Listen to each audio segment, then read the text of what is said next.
Brain ശരിയായിട്ട് function ചെയ്യാനും ബ്രെയിനിന്റെ മൊത്തത്തിലുള്ള ആരോഗ്യത്തിനും കോഗ്നിറ്റീവ് ഫംഗ്ഷൻസ് ശരിയായിട്ട് നടക്കാനും വേണ്ട ഇമ്പോർട്ടന്റ് ആയിട്ടുള്ള വൈറ്റമിൻസ് ഏതൊക്കെയാണെന്ന് നോക്കാം. അതിൽ പ്രധാനപ്പെട്ട ഒന്നാണ് വൈറ്റമിൻ B12 എന്ന് പറയുന്നത്. നെർവ് സെൽസിന്റെ മൊത്തത്തിലുള്ള പ്രവർത്തനത്തിനും ന്യൂറോ ട്രാൻസ്മിറ്റേഴ്സിന്റെ ശരിയായിട്ടുള്ള ഒരു പ്രൊഡക്ഷൻ നടക്കുന്നതിനും വൈറ്റമിൻ B12 അത്യാവശ്യമാണ്.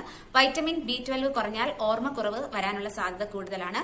ന്യൂറോ ട്രാൻസ്മിറ്റേഴ്സ് എന്ന് പറയുന്നത് കെമിക്കൽ മെസ്സഞ്ചേഴ്സ് ആണ്. ഒരു ന്യൂറോണിൽ നിന്ന് മറ്റ് സെൽസിലേക്ക് ട്രാൻസ്മിറ്റ് ചെയ്യുന്ന കെമിക്കൽ സിഗ്നൽസ് വഴി മെസ്സേജസ് ട്രാൻസ്മിറ്റ് ചെയ്യുന്നതിനാണ് ന്യൂറോ ട്രാൻസ്മിറ്റേഴ്സ് എന്ന് പറയുന്നത്. മറ്റൊന്നാണ് vitamin B6. Serotonin, dopamine, GABA ഇങ്ങനെയുള്ള ന്യൂറോ ട്രാൻസ്മിറ്റേഴ്സിന്റെ ശരിയായിട്ടുള്ള പ്രൊഡക്ഷൻ നടക്കണമെങ്കിൽ വൈറ്റമിൻ B6 അത്യാവശ്യമാണ്.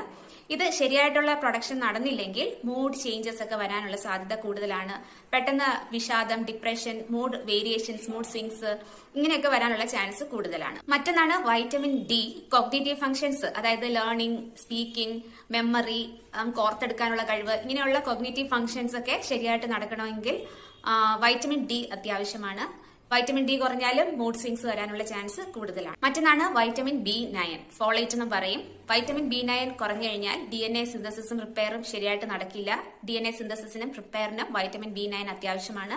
അതുപോലെ തന്നെ ന്യൂറോ ട്രാൻസ്മിറ്റേഴ്സിന്റെ സിന്തസിസിനും വൈറ്റമിൻ B9 അല്ലെങ്കിൽ ഫോളേറ്റ് അത്യാവശ്യമാണ്. വൈറ്റമിൻ B9 കുറഞ്ഞു കഴിഞ്ഞാൽ കോഗ്നിറ്റീവ് ഫംഗ്ഷൻ പ്രോപ്പറായിട്ട് നടക്കില്ല. അതുപോലെ ഡിമെൻഷ്യ വരാനുള്ള ചാൻസ് കൂടുതലാണ്. മറ്റൊന്നാണ് വൈറ്റമിൻ C. പവർഫുൾ ആയിട്ടുള്ള ഒരു ആന്റി ഓക്സിഡന്റ് ആണ് വൈറ്റമിൻ C. അതുപോലെ ഡോപ്പാമിൻ, നോർ എപ്പിനെഫ്രിൻ എന്ന ന്യൂറോ ട്രാൻസ്മിറ്റേഴ്സിന്റെ സിന്തസിസിനും വൈറ്റമിൻ C അത്യാവശ്യമാണ്. മാത്രമല്ല ബ്രെയിൻ സെൽസിനെ സംരക്ഷിക്കാനും വൈറ്റമിൻ C ഇമ്പോർട്ടന്റ് ആണ്. ഓക്സിഡേറ്റീവ് സ്ട്രെസ് മൂലം ഉണ്ടാകുന്ന ഡാമേജിൽ നിന്ന് നെർവ് സെൽസിനെ സംരക്ഷിക്കാൻ വൈറ്റമിൻ C സഹായിക്കും.